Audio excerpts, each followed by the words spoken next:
Hi there, and thanks for joining us for another Atlas Wellness webinar. As we move deeper into this quarantine period, it can become increasingly difficult to stay positive and keep perspective. I know a lot of us are sick of being stuck at home and not being able to do the things we want or see the ones we love, and a lot of people are also faced with major challenges during this time, whether it's illness or just trying to stay healthy, maybe experiencing some changes at work or financial hardship, or just concern for loved ones. And during these times, it's especially important to keep our spirits and energy up. So this week's wellness topic is resiliency and energy balance. Today we'll explore what efforts can help make us more resilient and discuss some strategies for you to try. Resiliency explains why some people thrive in the face of challenges while others might struggle. It's defined as the ability to adapt to new environments and unexpected situations. Resilient, emotionally strong people are able to see challenging situations through a more positive lens, which allows them to manage the stresses of their daily life more effectively. You can work on strengthening your own resiliency by developing a more positive perspective and effectively balancing your energy demands, which is what we will dive more into today. And before we dive more into how to foster your own resiliency, I think it's important to touch on why resiliency matters and what happens if we can't achieve it. And the answer is burnout, which is defined as a state of emotional, mental, and physical exhaustion caused by excessive and prolonged stress. Eventually, the constant stress can just leave us feeling helpless and completely worn down. When we're suffering from burnout, problems might seem insurmountable, and mustering up the energy to manage them can be extremely difficult. So this is definitely a situation we want to avoid. Some symptoms to be on the lookout for burnout are inability to concentrate, feeling guilty, having frequent mood changes, or finding yourself in social isolation. If you do find yourself in burnout, it's important to take these steps for the 3 R's. So the first R, recognize, is being aware of that it's happening.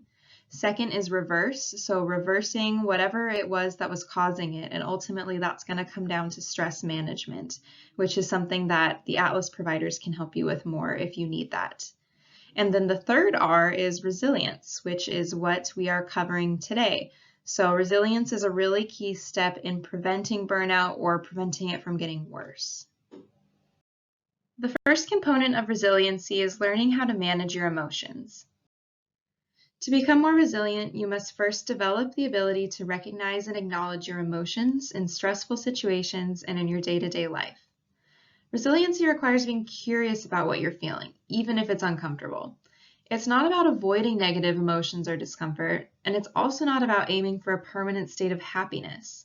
Instead, it's about being able to acknowledge the negative while also being able to find the positive. One tool that can help you practice this is to wait, or what am I thinking? By asking yourself this series of questions when you're in a stressful situation or when you're reflecting on something that's bothering you, you can really help process it. So first, ask yourself, what emotions are you feeling? And get honest with yourself and even acknowledge the uncomfortable ones. Next, what assumptions am I making? Whether it's about the situation or the people involved, just checking the facts. Third, what part did I play? How did your actions impact the situation or others involved? And fourth, what am I really feeling? This might have changed from what you answered in your first question, and sometimes answering the whole 4-question series can help this really come to light for you. You know, sometimes our emotions might mask for other feelings, like, for example, anger might be masking for guilt, because guilt can be an extremely uncomfortable emotion. So by running through this series of questions, it can really help illuminate what's going on for you inside the situation and help you check your facts. Let's take a moment to practice the wait method. Think about a stressful situation you've recently encountered or one that you might be dealing with right now. First, describe the situation. Either write it down or say it out loud, whatever you need to do to just get what happened out there. Next, list the emotions you were feeling. Then check your assumptions that you were making about the situation or about the people involved. And then finally, what was your personal involvement, or what role did you play? Do your responses to these questions change your feelings about the situation or make anything new come to light? Next, describe the situation again. this time without repeating any of the details from the original version and only using true statements. Check the facts. Try repeating this step a couple of times until you're able to get a new perspective on the situation and find some positive details. Emphasize those positive details by saying them out loud or writing them down. Try practicing this method when you're faced with a stressful situation to help you strengthen that resiliency by reinforcing the positives and new perspective taking. Another important component of resiliency is energy. Having low energy reduces your brain's ability to expand perspectives and identify positive details, thereby creating a sort of blind spot. The brain is automatically programmed to find threats or negatives in the environment as a survival mechanism, and so it actually takes additional energy to challenge this automatic process. This is what's called an energy wheel. Our energy is multifaceted in that it's influenced by a lot of different areas that contribute to our overall well-being. Take a moment to review these areas on the wheel. Begin to think how important each of these areas are to you. There may be some that are important and others that are not. Think about how much energy you're putting into each of these areas on a daily basis. Does the amount of energy you're putting into each area align with how important they are to you? Or is your wheel balanced? Another way to think about energy balance is in terms of energy drainers and energy enhancers. It's important to find a balance between these two, ideally one that favors more enhancers. Some factors might cancel each other out, whereas others might pile up and tip the scales toward one side. Here are some common energy drainers. Emotional strain, or being out of touch with your emotions or unable to manage them.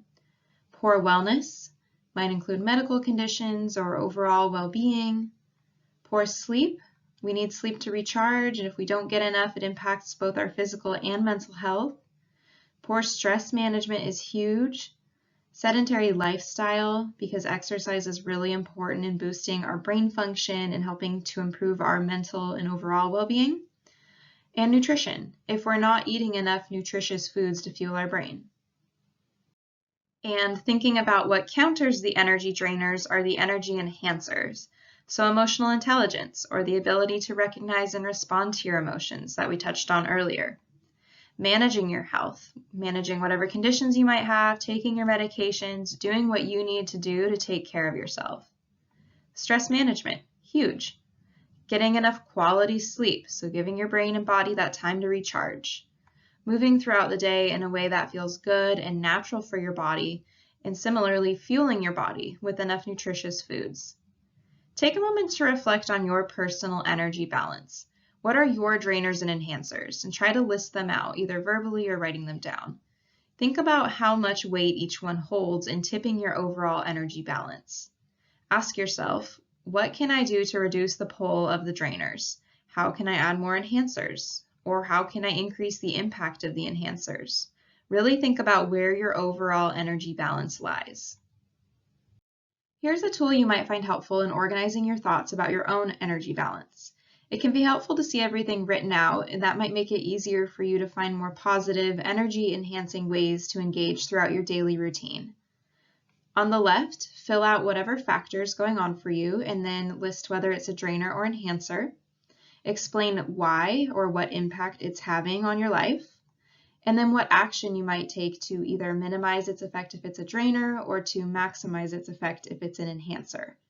So for example, if lack of sleep is a drainer for you, maybe you're feeling less productive at work or grumpy at home, your action might be to turn off the TV earlier and have a set bedtime. Or maybe volunteering is an enhancer for you. It gives you a sense of purpose or connection, so maybe you'll sign up for monthly volunteer opportunities. Whatever you find throughout your day that you can either enhance or reduce to make your overall quality of life better will help to improve your resiliency. If you're feeling drained or burnt out, or you'd like more support with anything we talked about today, contact an Atlas wellness provider and we can help you figure out what's going on and work on some of the things we discussed. Also, if you've identified that one of your drainers is in the realm of wellness, like stress management, sleep, exercise, nutrition, we can specifically work with you on that area as well. Thanks for listening and stay strong out there.